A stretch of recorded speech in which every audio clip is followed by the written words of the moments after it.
As Hurricane Dorian lingers dangerously close to the U.S. East Coast, residents of Charleston are dealing with downed trees, flooding and tropical storm force winds.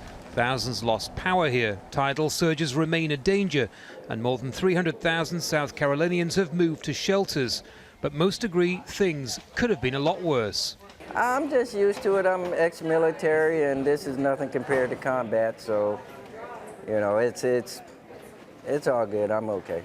As South Carolina prepares for a cleanup, Dorian is now tracking towards North Carolina's Outer Banks. The eye of the hurricane may not make landfall, but this will be a close call for an area already under mandatory evacuation. This won't be a brush by. Whether it comes ashore or not, the eye of the storm will be close enough to cause extensive damage in North Carolina.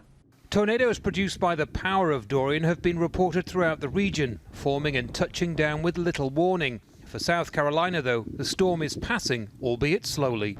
Some streets here have flooded and trees have blown down, but thankfully the wind changed direction, sparing the city from those large tidal surges.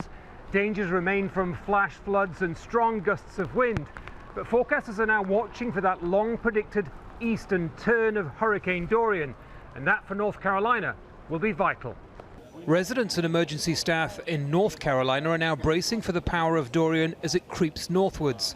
This may be the closest yet that Dorian has come to the U.S. coast, and the dangers are still life-threatening. Stay informed, know your zone. If your zone is an evacuation zone, get out. There's no reason to stay behind and become a statistic or become a problem for first responders to have to deal with. As Hurricane Dorian continues its slow path, hurricane and tropical storm warnings remain in place.